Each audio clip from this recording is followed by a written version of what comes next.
आपके साथ बात करने जा रहा हूँ। डायबिटीज़ की जानकारी दूंगा बहुत ही सिंपल तरीके से, जिसे शुगर भी बोलते हैं। शुगर क्या होता है हमारी बॉडी में? साथियों, जो भी हम खाना खाते हैं जिसमें कि कार्बोहाइड्रेट्स होते हैं, जैसे कि राइस, ब्रेड, आलू, बनाना, चिप्स, बिस्किट, जो भी आप खाते हो, ये सब हमारे माउथ से होते हुए स्टमक में जाते हैं, छोटी इंटेस्टाइन में, छोटी आंत में, और वहीं से ही ये ब्रेक डाउन हो जाते हैं छोटे छोटे मॉलिक्यूल्स में, जिसे हम लोग ग्लूकोज बोलते हैं। अब आप सोचेंगे इसकी क्या जरूरत है, ये बॉडी को ग्लूकोज क्यों चाहिए? साथियों, डाइजेस्टिव सिस्टम जो हमारा प्रोड्यूस करता है ग्लूकोज, यानी कि जब आप कार्बोहाइड्रेट्स खाते हैं, ये डाइजेस्टिव सिस्टम हमारा उनको तोड़ता है, ब्रेक डाउन करता है छोटे छोटे मॉलिक्यूल्स में, जिसे ग्लूकोज कहते हैं। वो हमारे ब्लड स्ट्रीम के द्वारा एब्जॉर्ब किया जाता है, और एब्जॉर्ब करके ये जो शरीर की कोशिकाएं होती हैं, जिन्हें हम लोग सेल्स बोलते हैं, और वो कोशिकाओं से ही हमारी टिश्यूज का निर्माण होता है, टिश्यूज से ऑर्गन्स का निर्माण होता है, ऑर्गन से हमारा सिस्टम बनता है, पूरी बॉडी बनती है। तो सेल्स को एनर्जी देने का काम ग्लूकोज करता है। अगर ग्लूकोज नहीं होगा तो सेल्स के अंदर एनर्जी नहीं होगी, और आपकी बॉडी में एनर्जी नहीं होगी। तो इसके लिए ग्लूकोज बहुत ज़रूरी है।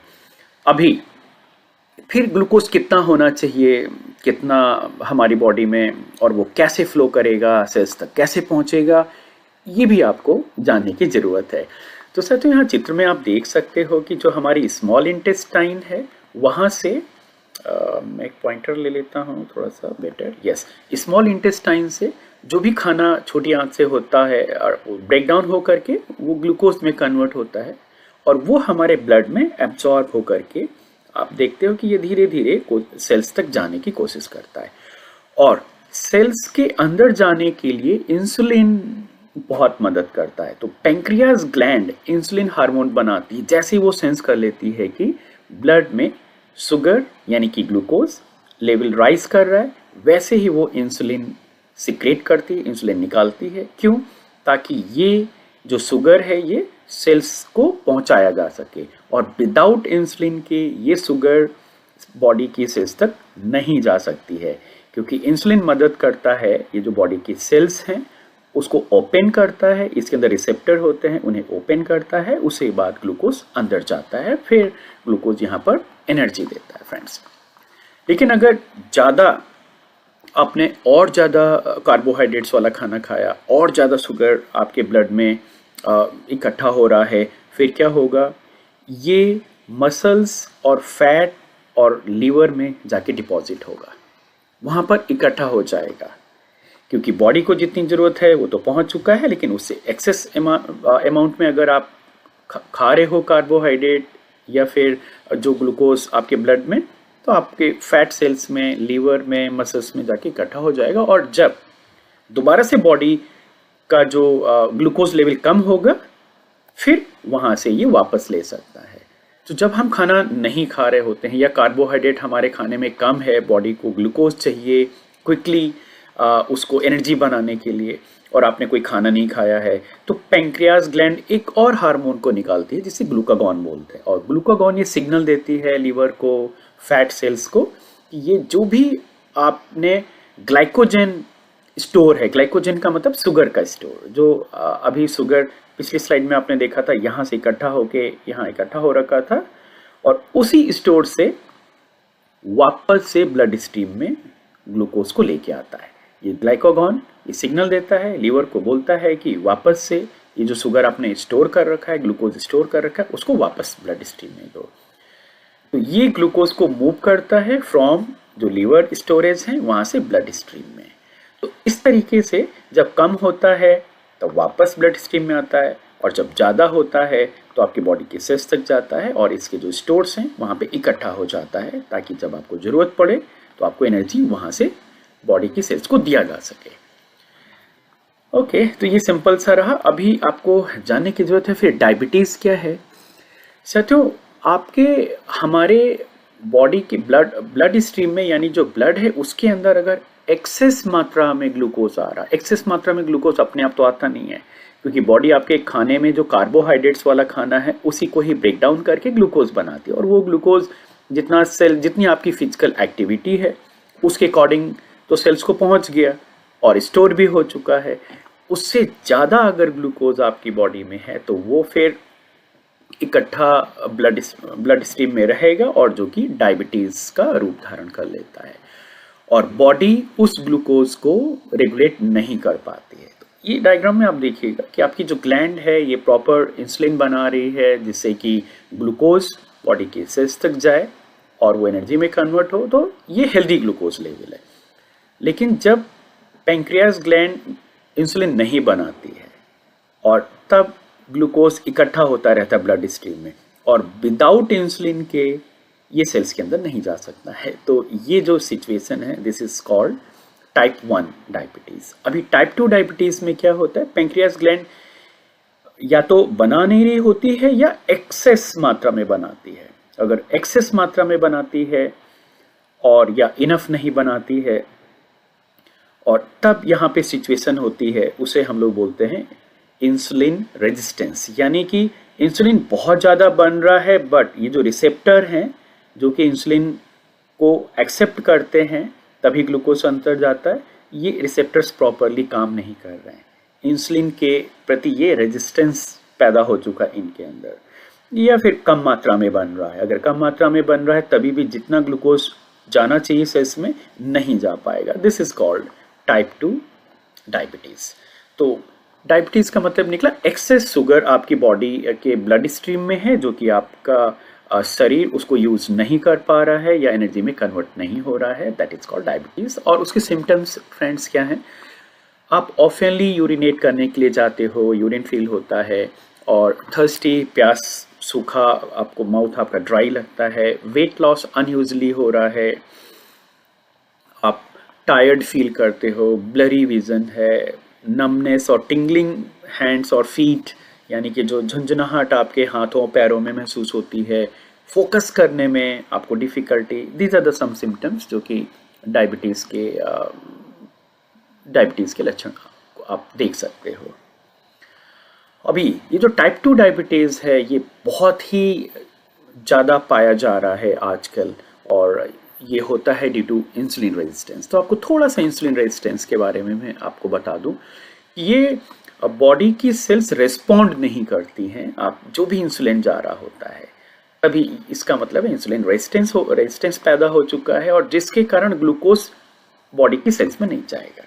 तो यहाँ से आप डायग्राम से देखिएगा, अगर हाई कार्बोहाइड्रेट डाइट आप खा रहे हो और जिससे जो कि जल्दी से शुगर में कन्वर्ट हो करके ये ब्लड स्ट्रीम में शुगर राइज कर रहा है और उसके बाद पैंक्रियास को सिग्नल मिल रहा है कि ब्लड में शुगर ज़्यादा है तो इंसुलिन बनाएगा बट आपकी सेल्स उस इंसुलिन के लिए ओपन नहीं है, उनका जो रिसेप्टर होता है वो ओपन नहीं है।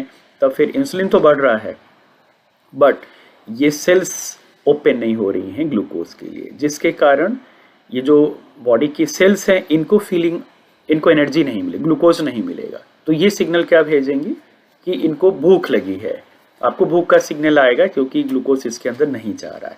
भूख का सिग्नल आएगा तब आप और खाओगे पियोगे एनर्जी लाने के लिए, क्योंकि आपको वीकनेस फील हो रही है, तो वापस से और इंसुलिन बॉडी जनरेट करने की कोशिश करेगी और पुश करने की कोशिश करेगी जिससे कि ग्लूकोज अंदर जाए। और ये जो पूरा साइकिल है इसी को इंसुलिन रेजिस्टेंस बोलते हैं और जिसके कारण बहुत सारी हेल्थ प्रॉब्लम्स पैदा हो जाती हैं। अभी क्या क्या कारण है जिससे कि इंसुलिन रेजिस्टेंस पैदा होता है। हम जो मोटापा है, ओबेसिटी, ये इंसुलिन के जो सिग्नल है उसको इंटरफेयर करता है और ऐसा खाना, ऐसी डाइट हम लोग ज़्यादा खाते हैं जो कि प्रोसेस्ड फूड्स हो, जिसमें शुगर कंटेंट ज़्यादा हो, जिसके कारण इंसुलिन का जो सिक्रेशन है वो इम्पैक्ट करता है और बॉडी में जो फिजिकल एक्टिविटी है हम लोग बहुत कम कर रहे हैं, हमारी लाइफस्टाइल प्रॉपर नहीं है, उठने का, खाने का सिस्टम हमारा फिक्स नहीं है और स्लीप हैबिट भी प्रॉपर नहीं है, स्ट्रेसफुल वर्क है, हाई लेवल ऑफ जो स्ट्रेस होता है वो कॉर्टिसोल जनरेट करता है हार्मोन और जिसके कारण वो बॉडी की ability to produce proper insulin या फिर उस इंसुलिन को यूज़ करने की जो एबिलिटी है उसको इम्पैक्ट करता है, उसको प्रभावित करता है, डैमेज करता है। इसलिए स्ट्रेस बहुत ही ज़्यादा कंट्रीब्यूट करता है टाइप 2 डायबिटीज़ में और जेनेटिकली अगर किसी को शुगर है तो बताते हैं रिसर्चेस वो भी चांसेस हैं कि इंसुलिन रेजिस्टेंस ज़्यादा हो सकता है। अभी कैसे रिवर्स कर सकते हैं इंसुलिन रेजिस्टेंस का मतलब टाइप 2 डायबिटीज़, उसको कैसे रिवर्स कर सकते हैं, कैसे कंट्रोल कर सकते हैं। फिजिकल एक्टिविटी बहुत इंपॉर्टेंट है क्योंकि फिजिकल एक्टिविटी से इंसुलिन की सेंसिटिविटी प्रॉपर होती है। और दूसरा, इसमें आपको फिजिकल एक्टिविटी से जो बॉडी में एनर्जी, सेल्स को और एनर्जी चाहिए होती है, तो प्रॉपर जो एनर्जी इकट्ठा होती है वो यूज़ हो जाती है।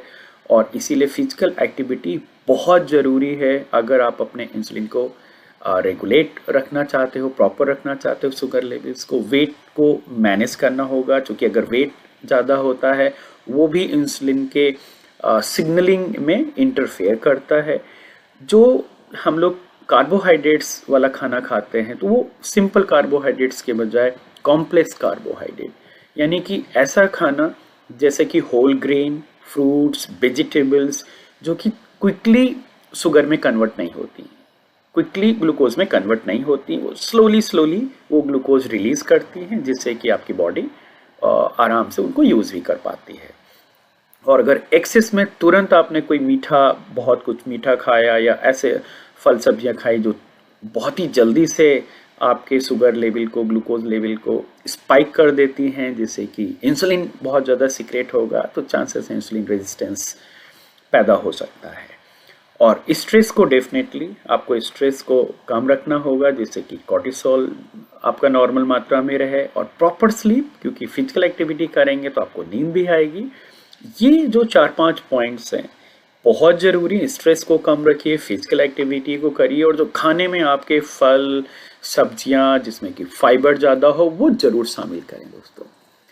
इंपॉर्टेंट पॉइंट्स, आपने सुना होगा एसेंशियल अमीनो एसिड्स होते हैं जो कि हमें प्रोटीन से मिलते हैं, यानी कि बॉडी उन अमीनो एसिड्स को नहीं बनाती है, बाहर से हमें फूड से, डाइट से मिलना चाहिए। एसेंशियल फैटी एसिड्स होते हैं, बॉडी अंदर से नहीं बना रही है, आपको बाहर से गुड फैट से लेने की ज़रूरत है, एसेंशियल है वो fatty acids. Essential vitamin and minerals भी आपने सुना होगा कि ये बहुत ज़रूरी है बॉडी के लिए, अपनी प्रॉपर फंक्शनिंग के लिए। लेकिन आपने एसेंशियल कार्बोहाइड्रेट्स नहीं सुना होगा। क्यों? क्योंकि कार्बोहाइड्रेट्स आपको यूजली इतनी मात्रा में, इतनी आसानी से मिलता है, अगर आप नहीं भी डाइट में ले रहे हो तभी भी प्रोटीन और फैट से बॉडी बना लेती है ग्लूकोज को। तो इसीलिए आपको बहुत ध्यान देने की ज़रूरत है कि जो कार्बोहाइड्रेट्स हैं वो एसेंशियल मैंडेटरी नहीं बोला गया है, क्योंकि हमारी लाइफस्टाइल में जो भी खाना आप खाते हो उसमें कार्बोहाइड्रेट्स तो आपको मिल ही रहा है। ऊपर से हम लोग शुगर वाला जो भी, और chocolate, toffee, biscuit, pastry, cakes, जितना भी आप सामान मार्केट का प्रोसेस फूड लाते हो उसमें देखोगे आपको शुगर किसी ना किसी मात्रा में आपको दिखेगा, और वो एक्सेस शुगर ही बॉडी को ट्रबल करना स्टार्ट कर देता है। तो माइंडफुल रहें। जो भी आप कार्बोहाइड्रेट्स, जैसे कि आपको हलवा खाने का मन है तो गाजर का हलवा लेते हैं, तो गाजर और उसमें घी डालते हैं, तो अब देखिएगा गाजर एक फाइब्रस है, उसमें फाइबर भी है, उसमें थोड़ा शुगर है। तो जो कॉम्प्लेक्स कार्बोहाइड्रेट होते हैं वो धीरे धीरे शुगर रिलीज करते हैं, और धीरे धीरे रिलीज करने में बॉडी आसानी से उसको मेटाबोलाइज करके एनर्जी में कन्वर्ट कर लेती है। तो आपके खाने में फाइबर ज़्यादा होना चाहिए, और रेगुलर एक्सरसाइज 30 मिनट का, बिलीव मी, इतना करते हैं तो आप देखेंगे आपका शुगर लेवल बहुत ही नॉर्मल रहता है। अभी न्यूक्लाइड के सोल्यूशन की बात करें, सो दिस इज मधुनासिनी, सुंती एंड त्वाक। ये टाइम टेस्टेड हर्बल्स हैं तीनों, और ये इंग्रेडिएंट हेल्प करते हैं ग्लूकोज लेवल को मेंटेन करने में, और ये ग्लूकोज के मेटाबॉलिज्म को बहुत अच्छा सपोर्ट करते हैं, मेंटेन करते हैं। तो ये आप खाने के मतलब इसको अपने डाइट में आप शामिल कर सकते हो।